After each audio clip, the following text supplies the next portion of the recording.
श्री शिवाय नमस्तुभ्यम महाराज। और शुक्रवार के दिन माता लक्ष्मी के लिए अग्नि में आहुति दीजिए। महाराज, शाम के समय पर सूर्यास्त के पहले शिव महापुराण की कथा कहती है, अग्नि पुराण कहती है, नर्मदा पुराण कहती है,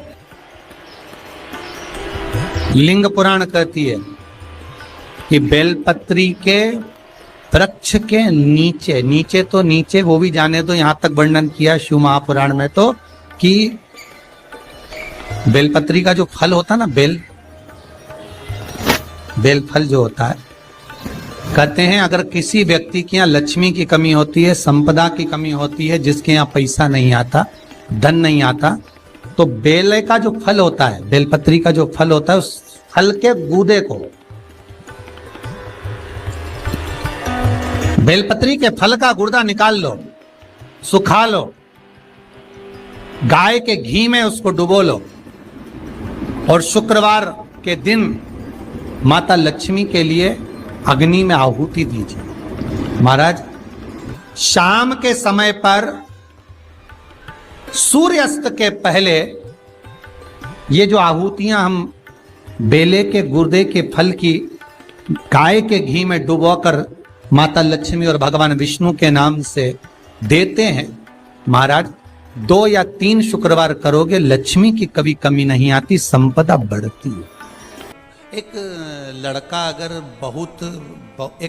मैं बेटों से निवेदन करूंगा, पिता वो दौलत है जो चले जाता है ना, तो समझ लेना कि तुम्हारी तिजोरी का खजाना लुट गया। पिता वो दौलत है, पिता वो जायदाद है। अपने पिता को कभी यह मत बताने की कोशिश करना कि तुमसे ज्यादा विद्वान मैं हूं।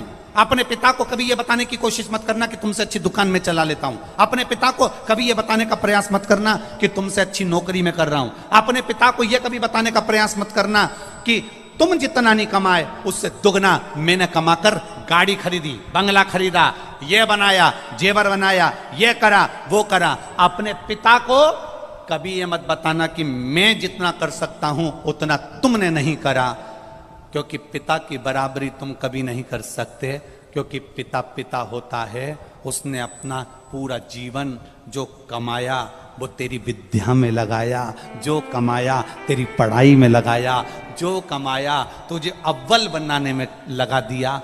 खुद दुकान पर भूखा रह रहकर शुगर की बीमारी कर ली। टिफिन आता था, नहीं खाता था। थोड़े 2 ग्राहक और देख लेता हूं, 2 ग्राहक और देख लेता हूं, थोड़ी देर से खाना खाऊंगा, थोड़ी देर से भोजन करूंगा, थोड़ी देर से रोटी खाऊंगा। 2 ग्राहक के चक्कर में मेरे बेटे की फीस जमा करना है। बाहर पढ़ने गया है, मुंबई पढ़ने गया है, पूना पढ़ने गया है, जयपुर पढ़ने गया है, कोटा पढ़ने गया है, जोधपुर गया है, मेरे बेटे की फीस जमा करना है। वो 2 ग्राहक ज्यादा के चक्कर में भूखा रहता रहता रहता रहता बीपी और शुगर की बीमारी कर ली। उस पिता की होड़ मत करना जिसने अपने शरीर का एक एक रक्त केवल तेरी जिंदगी बनाने में लगा दिया। उस पिता के ऊपर तो तुझे गौरव उत्पन्न होना चाहिए।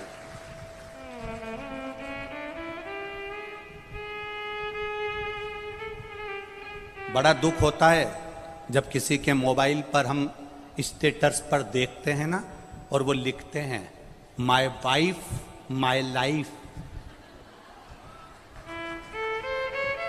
बड़ा दुख होता है जब किसी के मोबाइल के स्टेटस पर देखा जाता है कि my wife my life.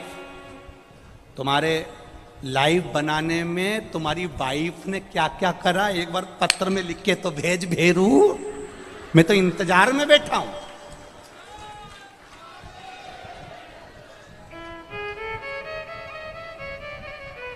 Wife तुम्हारी लाइफ नहीं बनाएगी, वाइफ तुम्हारे बच्चों की लाइफ बनाएगी, ये निश्चित है। वाइफ, हां, वाइफ किस जगह पर खड़ी होती है? वाइफ लाइफ कब होती है?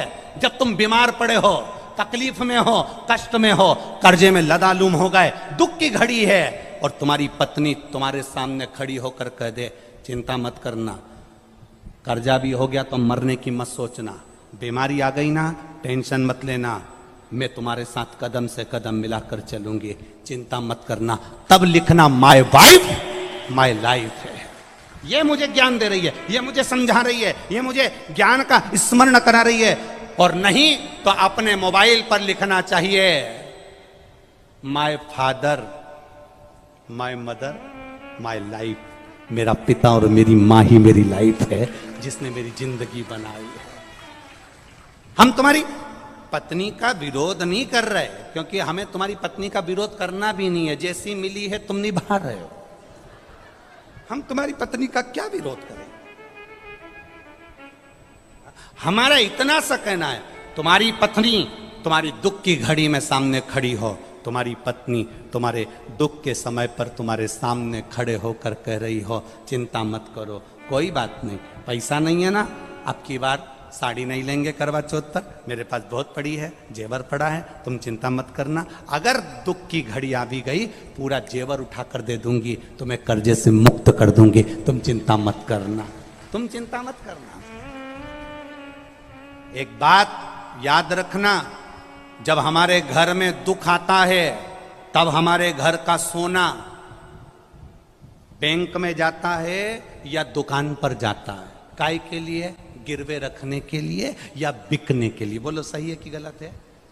जब दुख आता है तब घर का सोना दुकान पर जाता है, जब दुख आता है घर का सोना सुनार की दुकान पर जाता है। सुनार को पूछता है, तुम तो हमारे परिचित हो, ऐसा क्या तकलीफ आ गई जो इतना सारा भाभी का पूरा जेवर लिया है, तुम्हारी मम्मी का पूरा जेवर लिया है, क्या हो गया ऐसा? कहा साहब बहुत कर्जे में हूँ, बहुत दुख में हूँ, इसलिए घर का सोना जो तिजोरी में रखा होता था, अलमारी में पड़ा होता था, उसको मैं दुकान पर लेकर आया हूँ। दुख की घड़ी में घर का सोना सुनार की दुकान पर जाता है, सुनार पैसे देता है, तब हमारा कर्जा चूक जाता है। जब दुख की घड़ी में घर का सोना सुनार के पास जाए तो समझ लेना कि दुख की घड़ी में अगर तिजोरी में रखा सोना दुकान तक जा रहा है, तो दुख की घड़ी में हमें महादेव के दरवाजे तक जाना है, तो सोना दुकान पर नहीं जाएगा, अपने आप सब काम हो जाएगा। हम दुख की घड़ी में अपनी चैन, अपनी अंगूठी, अपनी मोबाइल, अपना पर्स गिरवे रखी आते हैं, पर हम दुख की घड़ी में महादेव के पास नहीं जाते हैं। बोलो सही है कि गलत है?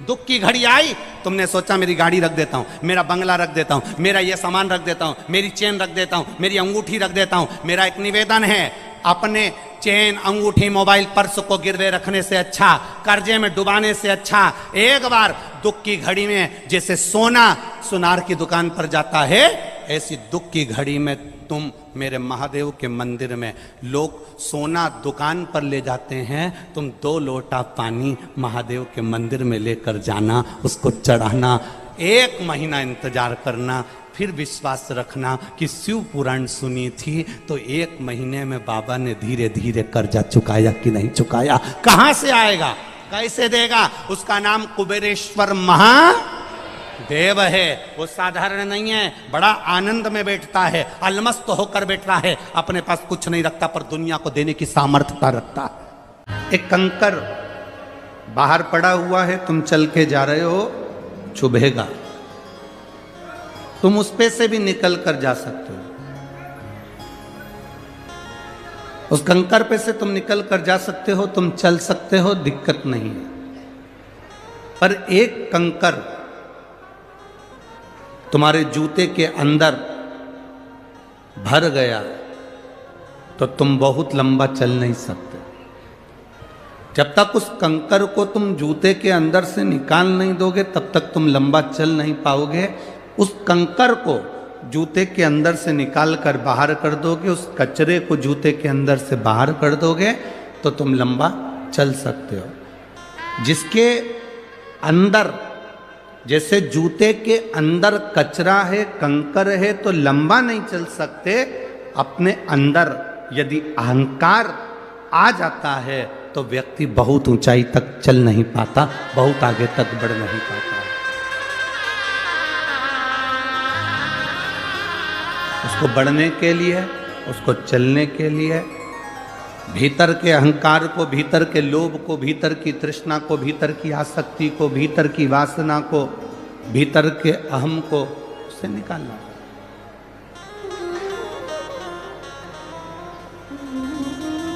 भीतर का अहम जब समाप्त हो जाए, भीतर का अहंकार जब समाप्त हो जाए, तब परमात्मा की भक्ति मूल हो जाती है। महाराज, मैंने तेरे ही भरोसे बाबा, तेरे ही भरोसे हवा बिच उड़ती जावांगी, हवा बिच उड़ती जावांगी, बाबा डोर हटो छठी नावे कटी जावांगी, भोले मैं तेरी पत्नी, शंभू मैं तेरी पत्नी, हवा बिच उड़ती जावांगी, हवा बिच उड़ती जावांगी, बाबा डोर हटो छठी नावे कटी जावांगी, भोले मैं तेरी पत्नी, शंभू मैं तेरी पत्नी। शिव कथा कर रहे, भगवान शंकर का संवाद कर रहा है। शिव महापुराण की कथा कहती है कि जीवन के लक्ष्य को पाना है, आगे बढ़ना है, मंजिल तक जाना है, बहुत आगे तक जाना है, तो अपने भीतर के अहम को, अपने भीतर के अहंकार को, अपने भीतर की तृष्णा को, अपने भीतर के लोभ को, अपने भीतर के अहम को आपको निकालना पड़ेगा। जब भीतर का अहम, भीतर की तृष्णा, भीतर का लोभ जब हट जाएगा, तो भगवान देवाधिदेव महादेव स्वयं आपके नजदीक में, आपके करीब में आ जाएगा। शिव कब तक नहीं मिलते?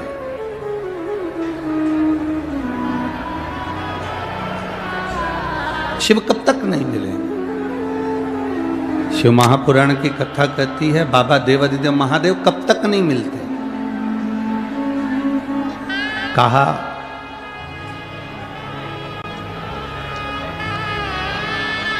एक धोबी कपड़े को कब तक रगड़ता है? जब तक उसमें कोई दाग दिखता रहता है। जब तक उसमें कोई दाग नजर आएगा, जब तक उसमें कोई दाग दिखेगा, तब तक धोबी कपड़े को घिसता रहेगा, धोता रहेगा।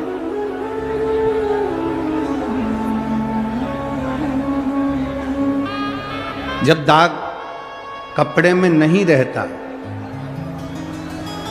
जब कपड़े में से दाग हट जाता है, दाग निकल जाता है, तब धोबी कपड़े को घिसना बंद कर देता है। शिव महापुराण की कथा कहती है, शिव कथा कहती है कि भगवान देवाधिदेव महादेव, भगवान शंकर कब तक नहीं मिलते? तो कहा जब तक हमारे अंदर क्रोध, अहंकार का छोटा सा भी दाग हमारे भीतर यदि है, तो भगवान जब तक उसको पूरा धो नहीं देता, तब तक मेरा भोलेनाथ मिलता नहीं, तब तक मेरा शिव नहीं मिलता। सोने ने एक बार लोहे से कहा, सोना लोहे से बोलता है, लोहा तू भी धातु, मैं भी धातु, मैं सोना तू लोहा, तू भी धातु मैं भी धातु, मुझे भी अग्नि में तपाया जाता है, तुझे भी अग्नि में तपाया जाता है। सोना कहता है मुझे भी तपाकर कुछ बनाया जाता है, तुझे भी तपाकर कुछ बनाया जाता है। सोना लोहे से कहता है कि मुझे भी अग्नि में तपाया गया, तुझे भी अग्नि में तपाया गया, मैं भी धातु तू भी धातु, तुझे भी तपाया मुझे भी तपाया, तुझे भी कूटा मुझे भी कूटा। सोने ने लोहे से पूछा, पर एक बात बता रहे लोहा, मैं सोना जब कुटता हूं तो मैं आवाज नहीं करता, तू लोहा जब उठता है तो आवाज क्यों करता? मैं उठता हूं तो आवाज नहीं करता। सोना करा मेरी आवाज नहीं निकलती। सुनार की दुकान के सामने से निकलना, सोने को कूटा जाता है तो उसमें आवाज नहीं आती। लोहार की दुकान के सामने से निकलना, लोहे को कूटा जाता है तो उसमें से आवाज आती है। सोने ने लोहे से पूछा कि मैं धातु तू धातु, मैं पीला तू काला, मुझे भी तपाया तुझे भी तपाया, अग्नि में मुझे भी डाला तुझे भी डाला, मुझे भी कूटा तुझे भी कूटा, मैं कूटा आवाज नहीं आई, पर लोहा तू कूटा तुझ में आवाज क्यों आई? तब लोहे ने कहा, सुन सोने, तुझे जो मार रहा है वो लोहे का हथौड़ा है, मुझे जो मार रहा है वो लोहे का हथौड़ा है। सोने, तुझे लोहे का हथौड़ा मार रहा है ना, इसलिए तू चिल्ला नहीं रहा। मैं लोहा, और जब मुझे लोहे का हथौड़ा मारता है ना तो चीख रहा हूं। अपना अपने को छोड़ देता है तब चीख तो निकलती ही है। सोने का हथौड़ा अगर सोने को मारता तो चिल्लाता, लोहे का हथौड़ा लोहे को मारता है तो चीखता है। अपना अपने को गाली देता है, अपना अपनों को अपशब्द कहता है, अपना अपने को ताना देता है तो चीख निकलती है, बद्दुआ निकलती है, अपशब्द निकलते हैं। दूसरा, सोने को लोहा मारेगा तो सोने को कोई फर्क नहीं पड़ता। दूसरा गाली देगा चल जाएगा, दूसरा अपशब्द कहेगा चल जाएगा, दूसरा ताने देगा चल जाएगा। पर कोई अपना अपने को अपशब्द कहे, अपना अपने को ताने दे, अपना अपने को आड़ा टेढ़ा कहे, ये नहीं चलता। भगवान देवादिदेव महादेव के साथ में हुआ क्या था? उनके ही ससुर ने उनको गाली दे दी थी, तुझे शमशान का निवास करना पड़ेगा, मेरा श्राप है शिव, तू शमशान में रहेगा। शंकर भगवान तो भी अलमस्त थे, उन्होंने कहा कोई बात नहीं, अच्छी जगह पे प्लाट मिला है, कोई कब्जा ही नहीं करेगा, उसमें क्या टेंशन। शिव जैसे प्रसन्न भाव में रहने वाला चाहिए, हर एक में अच्छाई देखो। जितना आप अच्छा ढूंढोगे उतने अच्छा ही मिल जाएगी। दो माताएं बस में लड़ रही थी, सीट एक थी, बैठने के लिए दोनों लड़ रही। वो बोली मैं बैठूंगी, वो बोली मैं बैठूंगी।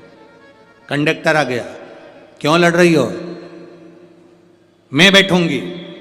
दूसरी बोली मैं बैठूंगी। कंडक्टर बोला तुम में जो ज्यादा उम्र वाली हो वो बैठ जाए।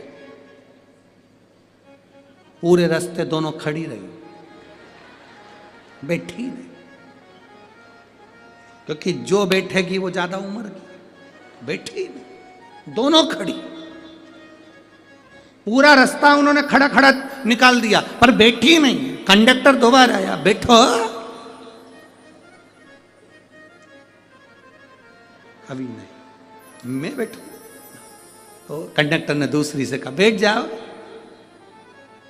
दिख रहा है तुझे, मेरी उम्र नजर आ रही है।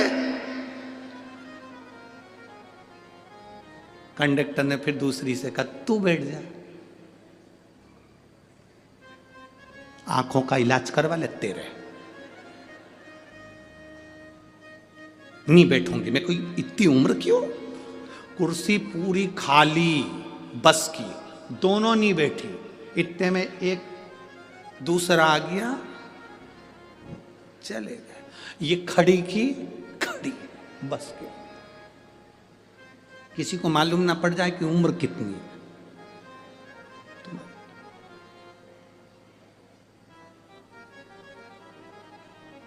शिव जी को गाली देने वाला कोई दूसरा नहीं था, भगवान शंकर को गाली देने वाले उनके ससुर ही थे।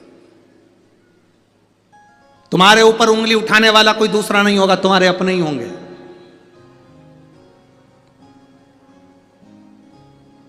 कोई दूसरा नहीं होगा, तुम्हारे अपने।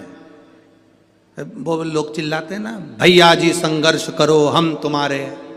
अरे जम के तो बोलो, हम तुम्हारे साथ हैं। भैया जी संघर्ष करो हम तुम्हारे साथ हैं। अब इतनी तेज चिल्ला के करे संघर्ष करो हम तुम्हारे साथ हैं। अगर तुम साथ होते तो संघर्ष की जरूरत ही क्या पड़ती? संघर्ष की जरूरत क्या पड़ती? साथ नहीं हो तो संघर्ष की जरूरत है। कहना कठिन है, शंकर भगवान को गाली देने वाला कोई दूसरा नहीं था, शिव जी को अपशब्द कहने वाला कोई दूसरा नहीं था, शंकर भगवान को आड़ा टेढ़ा कहने वाला कोई दूसरा नहीं था। स्वयं देव अधिदेव महादेव को अपशब्द कहे उनके ससुर ने कहे, हे शिव मेरा श्राप है, तू शमशान में निवास करे। श्री शिवाय नमस्तुभ्यम। सभी माताओं, बहनों और भक्तजनों से हाथ जोड़कर निवेदन है कि अगर आप इस वीडियो को YouTube पर देख रहे हैं तो इसे लाइक करें और हमारे चैनल को सब्सक्राइब करना न भूलें। भविष्य में आने वाले वीडियो की जानकारी के लिए बेल आइकॉन दबाएं। कमेंट बॉक्स में हर हर महादेव अवश्य लिखें और इस पुण्य के कार्य में अपने दोस्तों और परिवार को भी शामिल करें। इस वीडियो को उनके साथ शेयर करें ताकि वे भी इसे सुनकर लाभ उठा सकें। श्री शिवाय नमस्तुभ्यम। हर हर महादेव।